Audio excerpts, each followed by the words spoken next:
વિચારોના મહામંચમાં આપનું હાર્દિક સ્વાગત છે। વીટીવી ન્યૂઝ આજે તમામ રાજકીય પ્રતિભાઓને એક મંચ આપી રહી છે સૌરાષ્ટ્રમાં અને 2022ની વિધાનસભાની ચૂંટણી ખૂબ મહત્વની બની રહેનાર છે। ત્રિપાખીયો જંગ પણ એક બાજુ થઈ રહ્યો છે ત્યારે કોંગ્રેસની કેવા પ્રકારની તૈયારી છે ખાસ હાઈકમાન્ડ તરફથી, કારણ કે પ્રભારી તો ખૂબ મહેનત કરી રહ્યા છે રઘુ શર્મા, પરંતુ તેની સાથે જ સહપ્રભારી રામકિશન ઓઝા પણ મહેનત કરી રહ્યા છે। સૌરાષ્ટ્રની જે 54 સીટ છે આ 54 સીટની જવાબદારી રામકિશન ઓઝાની છે અને કેવું પરિણામ, કારણ કે 2017ની ચૂંટણીમાં 54 માંથી 30 બેઠકો પર કોંગ્રેસનો વિજય થયો હતો, ખૂબ સારું પરિણામ મળ્યું હતું। ત્યારે 2017ના પરિણામને પુનરાવર્તન કરવા માટે કોંગ્રેસ એક વખત ફરીથી मैदाने લાગી ગઈ છે। સહપ્રભારી આપણી સાથે છે, સીધી જ વાત કરીશું। સર, 2017 में खूब अच्छा रिजल्ट मिला कांग्रेस को, 30 सीट आई 54 में से, इस बार क्या तैयारी है?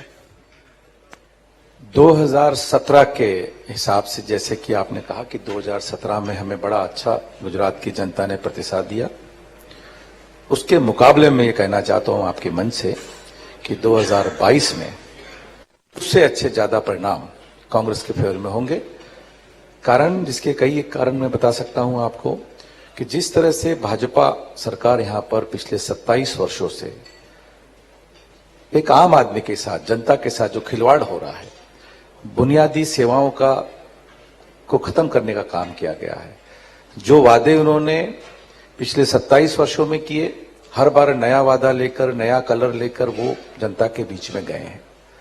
जनता हर बार उन पर जनता ने विश्वास किया है और कई बार तो उन्हें अपने जो तरीके हैं उनके, उन तरीकों से सीटों का जोड़ तोड़ कर सत्ता में आए हैं। लेकिन इस बार उनके पास कहने के लिए जनता के बीच में कुछ नहीं है। कई योजनाएं ले लीजिए, अगर कोई भी योजना की बात करें, मैं सादी एक आपको अगर पुरानी बातें करूं तो कल्पसर योजना की अगर हम बात करें तो कल्पसर योजना सौराष्ट्र के लिए एक बहुत बड़ी देन होती थी। अगर वो हो जाती, कांग्रेस ने उसका काम शुरुआत किया, 2002 के बाद आकर उस योजना को बंद कर दिया गया और 2004 के आसपास उस योजना को फिर से शुरू करने के लिए सर्वे भी किया गया, 200-250 करोड़ रुपए खर्चे भी उस पर किया गया, लेकिन वो योजना आज तक कहीं पेपरों में भी नहीं दिख रही है। सौराष्ट्र एक सौसर की तरह है। सौसर में अगर देश की करीब 8-10 नदियां आपके सौराष्ट्र में आकर मिलती है, वो सारा मीठा पानी, जो सारा पानी इस जनता के काम आ सकता है, सिंचाई काम आ सकता है, उसको रोकने के लिए कल्पसर योजना की शुरुआत कांग्रेस के सरकारों में शुरू की गई। एक छोटी योजना थी, लेकिन उसका फायदा लाखों किसानों को हो सकता है। आज तो भाजपा नर्मदा के नाम पर कच्छ तक पानी पहुंचाने की बात कर रही है कि कच्छ तक पानी पहुंच गया है, बिजली 24 घंटे मिल रही है। अगर उनके वादों की बात करूं मैं, तो वादे होते हैं, वादों में इंप्लीमेंट नहीं होती। कच्छ की व्यवस्था आप देख लीजिए, कच्छ में सड़कें नहीं है, गांव में बिजली नहीं है, बेरोजगारी के नाम पे एकदम अथाह है, सरकारी कार्यालयों में लोग नहीं है, प्राइवेट सेक्टर के लोग ठेकेदारी पद्धति से वहां लोग रखे जाते हैं, तहसीलदार नहीं है, बीडीओ नहीं है, पटवारी नहीं है, तो क्या योजना की बात करें। अस्पताल, एक बड़ा अस्पताल अटल जी के समय बना, उसका नाम भी अटल जी के नाम से रखा गया था और उस अस्पताल बनने के बाद सारा पैसा सरकार का लगा और अस्पताल कच्छ का वो आपने अपने मित्र को दे दिया। तो ये सारी बातें जनता जान चुकी है। मुझे लगता है कि जनता के ऊपर जो एक भ्रम का जाल था, एक झूठी योजना का जाल था, ये सारी जनता जानती। खुले आंखों से हम देख रहे हैं, सड़कें नहीं है, पार्किंग की व्यवस्था आप राजकोट में देख लीजिए, नहीं है। राजकोट में भी पिछले बारिश, आज 3 महीने पहले जो बारिश हुई है, राजकोट की जनता ने देखा है, लोग नाव लेके निकले। राजकोट की जनता की आपने बात बोली, जो अर्बन है वो शहर की आज भी जो लोग हैं वो कांग्रेस को पसंद नहीं करते, कांग्रेस के साथ नहीं चलते। आप ऐसा क्या करोगे कि जो अर्बन पब्लिक है, यूथ है अर्बन का, वो कांग्रेस के साथ जुड़े? देखिए, कांग्रेस एक बहुत बड़ी और विचारिक पार्टी है। विचारधारा के साथ हमारा आगमन इस देश में हुआ। 130 साल पहले कांग्रेस का आगमन हुआ और उसने आजादी की लड़ाई में इस देश को आजाद भी कराया। कुछ भ्रामक तरीके से अगर युवक बाहर गया, लेकिन युवकों को भी समझ में आ गया आज की डेट में, युवा ये समझने लग गया है कि घर के उनके पेरेंट्स घर-दार बेचकर, घर को गिरवी रखकर, लोन लेकर, ब्याज लेकर, 2 जून की रोटी कम खाकर, अपने बच्चों को पढ़ाकर वो नौकरी की तलाश में भटक रहे हैं। तो ये व्यवस्था तो खराब ही है। आप कितना उनको सपने दिखाओगे? एक ऐसा चश्मा लगा के आप लोगों को सपना दिखा रहे हो तो टूट चुका है। मैं ये समझता हूं इस बार ये जनता का अंडर करंट है। और जनता इस बार पूरी ताकत के साथ विरोध में मतदान करेगी, ये मुझे महसूस होता सौराष्ट्र की 54 सीटें 54 उसकी जिम्मेदारी आपकी है। 2017 में भी अच्छा परिणाम मिला, पर ब्रिजेश मिर्जा देख लो, लास्ट हर्षद रेबड़िया गया देख लो, जवाहर चावड़ा देख लो, एक बार एक जो विधायक है वो कांग्रेस छोड़कर जा रहे। तो 2017 का जो परिणाम अच्छा मिला था उनका कुछ फायदा सौराष्ट्र में नहीं मिला, क्योंकि विधायक ज्यादातर सौराष्ट्र से गए। तो ऐसे कोई रणनीति है इस बार के, कोई विधायक छोड़ के ना जाए, ऐसी कोई कमिटमेंट ले जाए कि विधायकों के जो प्रत्याशी के पास है? नहीं, बड़ा अच्छा प्रश्न आपने किया है कि ये हमारे साथ हुआ है, लेकिन मैं आपको बताना चाहता हूं कि भाजपा भी कोई दूध की धुली पार्टी नहीं। केशुभाई पटेल का उदाहरण आप लीजिए, मेहता जी का उदाहरण लीजिए, भाजपा में तो खड़ा बंटवारा हुआ है। और रही हमारे विधायकों की बात, हमारे विधायकों के साथ जिस तरह से देखो, सामाजिक क्षेत्र में कोई व्यक्ति अगर काम करता है तो ऐसे निर्णय होते हैं जिसके कारण उसको कहीं न कहीं कानूनों को उल्लंघन करके जनता की सेवा में मैदान में उतरना पड़ता है। तो उन कारणों को देखकर कोई एफआईआर करके, कोई झूठी मूठी केस डालकर या कोई टैक्सेशन का प्रेशर डालकर के विधायक जाता है। और मैं यह समझता हूं ये कांग्रेस की हार नहीं है, ये कांग्रेस का टूटना नहीं है, कमजोर भाजपा है। अगर भाजपा मजबूत है, भाजपा के पास अगर मतदान है तो मैदान में आए, जनता में लड़े और उनके मतों से जीत के दिखाए। कांग्रेस मजबूत है तो उसके विधायक टूट के क्यों जा रहे हैं सर? हर बार ऐसा ही होता है, 17 में भी ऐसा हुआ था, अहमद पटेल का चुनाव था, तब कितने सारे विधायक चले गए। वही आपको बात कह रहा हूं कि सामाजिक जीवन में काम करते समय ऐसी घटनाएं, ऐसे काम हाथों से होते हैं कि जनता के फायदे के लिए कानूनों का उल्लंघन करता है। उस कानून उल्लंघन करते समय अगर बारीक नजर से भाजपा देखें और उसकी फिर फाइल बनाकर उसको दबाव डालें, ऐसे कई उदाहरण है। आप द रिकॉर्ड आप जो गए हैं उनसे पूछ लीजिए। तो कांग्रेस टूटी नहीं है, उन्होंने सत्ता बनाने के लिए, सत्ता में काबिज रहने के लिए भाजपा ने कांग्रेस के विधायकों की घोड़दौड़ की है। अगर भाजपा मजबूत है ऐसा कहते हैं तो भाजपा ने अपने उम्मीदवार खड़े करके चुनाव जीतना चाहिए। जीतने के बाद चाहे आप आप बेंगलोर ले लीजिए, कर्नाटका ले लीजिए, मध्य प्रदेश ले लीजिए, मेघालय ले लीजिए, महाराष्ट्र का आप ही का उदाहरण है, और सब जगह प्रयास कर रहे हैं।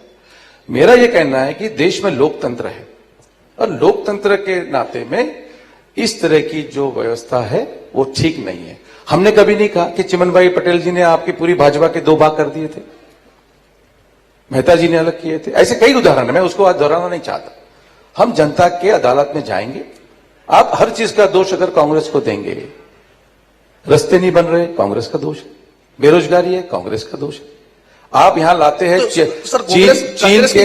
चीन के राष्ट्रपति को लाके आप झूला झुलाते हैं और उसके साथ मित्रता करते हैं और कच्छ का नमक उद्योग बैठ जाता है, और यहां से चीन का राष्ट्रपति जाकर चीन से आदेश निकालता है कि हिंदुस्तान का नमक यहां नहीं आएगा, पाकिस्तान का नमक आएगा। और आज तक उनके जाने के बाद एक भी कंटेनर नमक कच्छ से चाइना एक्सपोर्ट नहीं हुआ है। सारा का सारा एक्सपोर्ट जो हो रहा है पाकिस्तान से हो रहा है। ये भी कांग्रेस की गलती है। स्कूल व्यवस्थाएं खराब कर दी, ये भी कांग्रेस की व्यवस्था है। महंगाई हो रही, ये भी कांग्रेस की गलती है। चुनाव के समय 2014 में 400 रुपए के ऊपर सिलेंडर नहीं था, आज 1050 1100 का हो गया है, वो भी कांग्रेस की गलती है। लोगों को रोजगार नहीं मिला, वो भी कांग्रेस की है। लोगों की उत्पीड़न हो रही है, वो भी कांग्रेस की गलती है। पेपर लीक हो रहे, वो भी कांग्रेस की गलती है। तो आप ये बताइए, कांग्रेस की गलती है तो फिर सरकार में नहीं रहना चाहिए उन्होंने। सर, हेल्थ और एजुकेशन की आपने बात की, हेल्थ और एजुकेशन के नाम पर अरविंद केजरीवाल जी मत मांग रहे गुजरात से। तो कांग्रेस के भी 2 स्टेट में सरकार है, छत्तीसगढ़ में है, महाराष्ट्र में भी गई, राजस्थान में भी है। तो कांग्रेस जो बना रही हो लोगों तक नहीं पहुंचा रही है, क्योंकि आपने स्कूलों की बात की कि यहाँ स्कूलों की व्यवस्था अच्छी नहीं है। तो केजरीवाल का जो मुद्दा है वो सबसे ज्यादा यहाँ ट्रेंड कर रहा है, हेल्थ की सिस्टम भी ऐसी है। तो आप क्या मानते हो, राजस्थान की हेल्थ सिस्टम अच्छी है, दिल्ली की अच्छी है या गुजरात की? मैं तो आपसे ये कहता हूं कि कांग्रेस की दी हुई सारी योजनाएं पिछले 70 सालों में जिस तरह से समाज के आखिर के पंक्ति के व्यक्ति का विकास अगर किसी ने किया है तो कांग्रेस ने किया है। दूसरा जो आप कह रहे हैं, हमने राहुल गांधी जी 5 तारीख को सभा हुई, मन से ऐलान किया कि इस राज्य में जैसे ही सरकार आएगी 3000 स्कूल इंग्लिश मीडियम के, हिंदी मीडियम के, गुजराती मीडियम के खोले जाएंगे। राजस्थान और छत्तीसगढ़ में खुल गए सर? बिल्कुल, वहां पर आपकी स्कूल व्यवस्था देख लीजिए आप। हमने पेंशन दिया लोगों को, रिटायर्ड लोगों को जो पेंशन बंद कर दिया हम वो दे रहे हैं। राजस्थान में 15 लाख रुपए बीमा है। किसी भी व्यक्ति का, राज्य के किसी भी व्यक्ति को अगर कुछ हेल्थ से रिलेटेड प्रॉब्लम है तो पूरा फ्री में इलाज होता है और पूरा का पूरा उसको फ्री में मेडिकेशन होता है। वो हमने 10 लाख यहां घोषणा की है। हमने 1000 के ऊपर का जो सिलेंडर है उसका 500 रुपए में करने की घोषणा की है। हमने 3 लाख रुपए का लोन माफ करने की घोषणा की है। 300 यूनिट के ऊपर में यूनिट बिजली के यूनिट फ्री करने की। राजस्थान और छत्तीसगढ़ में भी बिजली माफ हो रही है अभी। देखिए वहां की व्यवस्था के हिसाब से हम काम कर रहे हैं। वहां जो व्यवस्था है उसके हिसाब से वहां व्यवस्था चल रही है। लेकिन जो गुजरात के अंदर में जो तकलीफ है, इलेक्ट्रिक का बिल 8 घंटे का टाइम किसानों को देते हो, किसान मीटर चालू करता है बेचारा खेडूत, और पानी देखने वहां जाता है, उतनी देर में बिजली बंद हो जाती है, फिर आता है, फिर बिजली थोड़ी देर बैठता है, फिर बिजली चालू होती है, फिर जाता है पानी छोड़ने नल के पास जाता है, जब तक फिर बिजली चली जाती है। तो ये व्यवस्था दूसरे किसी राज्य में नहीं है। मैं समझता हूं कि गुजरात मॉडल के नाम पे भाजपा ने पूरे देश में, माननीय प्रधानमंत्री जी ने अपना पूरे देश में विश्वास मत हासिल किया। मैं उसको गुजरात मॉडल नहीं बोलता हूं। गुजरात की जनता और गुजरात मॉडल इस देश की आजादी से चल रहा है। वो मॉडल जो है भाजपा मॉडल है। ये जिस मॉडल की बखान करते हैं, रास्ते नहीं है, स्कूल नहीं है, बेरोजगारी नहीं है, बेरोजगारी है, भ्रष्टाचार है, व्यापारी त्रस्त है, जीएसटी का सरलीकरण नहीं हो पा रहा है। जीएसटी की हमने भी जीएसटी की बात की थी, उसमें विरोध किया गया। व्यापारियों के हालो हाल है। आप जीएसटी लीजिए ना, पर उसका सरलीकरण तो करिए। आप 50 फॉर्मेट व्यापारी को रोज सुबह शाम भरने लगाते हैं। व्यापारी इतना, मैं ये नहीं समझता कि जो काम करने वाले पुराने लोग हैं उनको इतनी आइडिया है फॉर्म भरने की। सीए को नहीं पता उसका सरल कैसे फॉर्म भरने चाहिए। तो ये हर वर्ग को तकलीफ देने का काम ये जो हो रहा है, क्योंकि उनको ऐसा लगता है कि भी जनता आपके उनके साथ है, हम जो कर रहे हैं सही कर रहे हैं, ये लेकिन सरासर गलत हो रहा है। सर, सौराष्ट्र जीतने का आपके पास रोड मैप किया है। राजकोट की 8 सीटें, जूनागढ़ की 5 है, अमरेली की 5 है, पोरबंदर से 2 सीटें जा रही है। तो इस बार आप किस तरीके से जीत पाओगे, क्योंकि इस बार आम आदमी पार्टी भी में चुनावी मैदान में है। तो नए क्या किया आप क्या मानोगे कि आम आदमी पार्टी भी क्या 2nd नंबर पर रहेगी, 3rd नंबर पर रहेगी, क्योंकि वो भी दिल्ली मॉडल लागू करने की बात कर रही है। पंजाब में भी लागू कर दिया, वो भी भगवत मान भी यहाँ आकर प्रचार कर रहे हैं। तो आपको क्या लगता है कि ये 3 पक्ष जो यहाँ आ गए हैं, आपसे पहले ही ललित कगथरा आकर बोले कि यहाँ कभी भी तीसरा पक्ष चला नहीं है, पर सूरत कॉर्पोरेशन के चुनाव में तीसरा पक्ष चला है। तो आपके हिसाब से क्या होगा कि सौराष्ट्र में आपको आम आदमी पार्टी कुछ आगे आकर उसको हिसाब से उसको मैनेज करना पड़ेगा? नहीं, मैं बड़ी अच्छी बात आपने की, मैं उसका जवाब आपको दूंगा। मैं अपनी पक्ष की अगर बात करूं तो हमारा जो रोड मैप है, हमारा रोड मैप है कि जो कांग्रेस ने किए हुए काम जो आज भी बोल रहे हैं, चाहे आईआईएम की बात कर लीजिए आप, यूनिवर्सिटीज की बात कर लीजिए, कोऑपरेटिव सेक्टर में अमूल की बात कर लीजिए आप, एजुकेशन में सिस्टम की बात कर लीजिए, पुराने बनाए हुए हेल्थ के सिस्टम की बात कर लीजिए, ये सारे काम हमारे आज भी बोल रहे हैं। और आज जनता के बीच में जाकर अपना विश्वास हम मांग रहे हैं कि जिस तरह से भाजपा ने 27 वर्षों से गुमराह कर कर, जनता को गुमराह कर कर जो बुनियादी सेवाओं का नेस्तनाबूद कर दी गई है। आप शिक्षा में, स्कूल में, ग्रामीण क्षेत्र में 16 बच्चों के ऊपर एक शिक्षक कांग्रेस के समय हुआ करता था। 16 क्यों रखा जाता था? कि गांव के अंदर में 10, 12, 15 बच्चे हुआ करते थे। ये उठा के आपने 60 बच्चे कर दिए, कहीं 40 बच्चे कर दिए। एक गांव के अंदर में आपको कहां से एक कक्षा में 60 बच्चे मिलेंगे? अगर 60 बच्चे नहीं है, 40 बच्चे नहीं है, तो शिक्षक हटा दिया गया।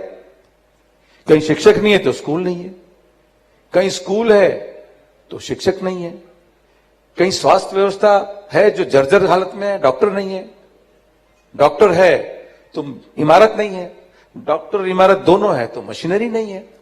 ये सारी जो बुनियादी सेवाएं हैं जिसकी झूठी झूठी बातें दिल्ली से आके की जा रही है, असली तो काम को करने का जो तजुर्बा है, जो हमने किया है, जो दिख रहा है जनता को, जिसका दोहन सरकार ने किया है, उस बुनियादी सेवा को जनता के बीच में ले जाने का काम हम ही करने की पूरी कोशिश करेंगे। हमने जनता को कहा और हमारी चीजें दिख रही है।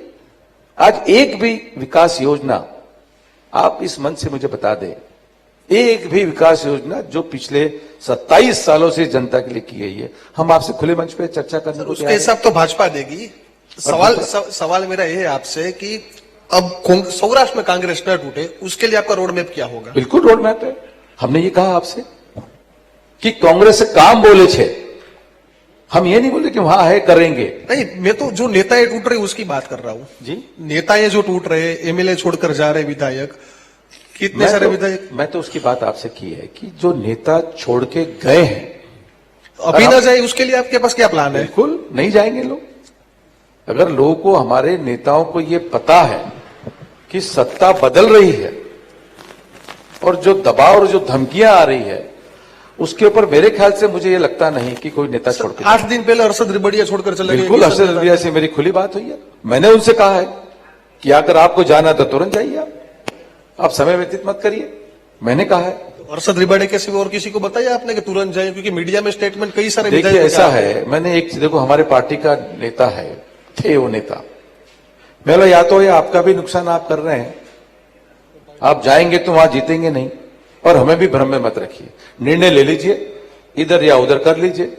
और ये संदेश हमारा सबको है, अगर आपको लगता है किसी को वहां जीत सकता है तो हमें कोई दिक्कत नहीं है, जिसको जाना वो जा सकता है। मैं ये नहीं कहा, मैंने ये कहा कि वहां कोई जीत सकता है, अगर उसको ये विश्वास है, जनता की नजर में नजर डाल के वो पूछ सकता है कि मैं यहां से मत लेके आया हूं, अब वहां मत मुझे दोगे क्या, तो ये करना पड़ेगा। हमारा आदमी जिसको विकास की चिंता है, जिसको जनता की चिंता है, जो जनता के हक की लड़ाई के लिए लड़ सकता है, वो कांग्रेस छोड़ के नहीं जाएगा। भ्रामक प्रचार में, झूठे वादों में, कांग्रेस का नाम लेने उधर जाके जाना है तो कोई भी जा सकता है, जनता देखती है और जनता उसका निर्णय लेगी। अच्छा सर, गुटबंदी बहुत ज्यादा है गुजरात कांग्रेस में। ये आपने बोला लोकतांत्रिक पार्टी है, लोकतंत्र से चल रही है, पर गुटबंदी के बावजूद ही 2017 में आपको जो परिणाम मिलना था, रिजल्ट आना था, वो ना आया। तो इस बार ऐसा क्या होगा? क्योंकि कितनी सारी बैठकें सौराष्ट्र में भी ऐसी थी कि जिसमें प्रत्याशी जाहिर हुआ और दूसरा अपक्ष जाके खड़ा रह गया। तो ये डैमेज कंट्रोल की सिस्टम इस बार कुछ तैयार हुई है कांग्रेस के बीच में? देखिए, हमारा बड़ा पक्ष है और जिस परिवार में ज्यादा सदस्य होते हैं तो आपसी में हकों की लड़ाई होती है। इसको न मैं नकार सकता हूं, ना आप नकार सकते हैं, और इसी का रूप होता है, अगर सभी के हक को सुन के उस पर निर्णय लेने की क्षमता अगर लीडर में है तो लोकतंत्र हो गया। यही एक भेद इसमें है। लेकिन राजनीति है, डैमेज कंट्रोल तो करना पड़ेगा। बिल्कुल, मैं उस पर आ रहा हूं। आपको डैमेज कंट्रोल की बात जहां होती है, जहां पर विश्वास नहीं है, कोई भी राजनेता और कोई भी व्यक्ति, अगर जनता का विश्वास उसे पता चल गया कि मिल रहा है और सामने वो देख रहे हैं, आप 5 तारीख की सभा देख लीजिए राहुल गांधी जी की, न भूतो न भविष्यति। मुझे कई पत्रकारों ने बात कही कि आज तक इतनी बड़ी सभा इतिहास में अहमदाबाद में नहीं हुई। पक्ष की बात मैं नहीं करता। 10 तारीख को हमने बंद का निर्णय लिया, आप ही लोगों ने देखा। हमने अपने कार्यकर्ताओं से स्पष्ट रूप से कहा कि आप खड़े रह के स्टैच्यू के पास बंद की बात ना करें, आप लोगों से मिलिए, आप जनता के पास जाइए, आप हर व्यापारी से मिलिए, उनको बताइए कि ये लड़ाई हम आपके लिए लड़ रहे हैं। भाई साहब, मैं आपको बताना चाहता हूं कि उसका इतना प्रतिसाद मिला है कि लोगों ने अपने आप बंद किया है और कहा है आधा दिन क्यों बंद रख रहे हो, आप पूरा दिन रखिए, पूरा दिन बंद करने को तैयार हम आपके साथ हैं। सर, 2017 की मैं बात करूं तो 2017 में सौराष्ट्र से कांग्रेस के बड़े बड़े लीडर थे, जिसमें कुंवरजी बावड़िया का नाम शामिल था, जवाहर चावड़ा के नाम शामिल था, ब्रिजेश मिर्जा भी थे जो भी मिनिस्टर बन गई है। ये सारे बड़े लीडर सौराष्ट्र से छोड़कर गए। तो अभी आपको लगता है कि 2017 जैसा परिणाम इस बार मिल सकता है? क्योंकि 2017 का माहौल बिल्कुल अलग था, 2022 में माहौल अलग है। देखिए, जो नेता छोड़ के जाता है उसके बारे में चर्चा करना उचित नहीं, फिर भी आपकी बात मैं करता हूं कि जनता, गुजरात की जनता बहुत स्मार्ट वोटर्स है। मैं उनका प्रणाम करता हूं, नमन करता हूं। गुजरात की जनता बहुत विचारिक जनता है। अगर आपको और हमको समझ आ रहा है कि लोग छोड़ के 17 में गए हैं और किस भरोसे गए हैं, तो जनता उनको अपना सबक सिखाएगी मैदान में। उन्होंने अगर छोड़ के जाने के बाद जनता का विकास किया है और उस जनता को जवाब देंगे वो, तो जनता उसका निर्णय करेगी, हम निर्णय करेंगे। रही हमारी बात, हमारे पास नए चेहरे हैं, सभी खुश हैं कि भाई जगह खाली हो गई है तो हमारा नंबर लगेगा। तो मुझे ये नहीं लगता कि इसका कोई हमारे पास खालीपन है। आज की तारीख में 54 सीटों पे मेरे पास 650 उम्मीदवार हैं। शक्ति उसकी कम ज्यादा हो सकती है। टाइम बहुत कम है, 54 सीटों में से कितने विधायक बनेंगे? पिछली बार 31 बने थे और अभी हमारे पास 20 है, तो ये आंकड़ा पार करेंगे। कितना होगा? बिल्कुल 30+ होगा।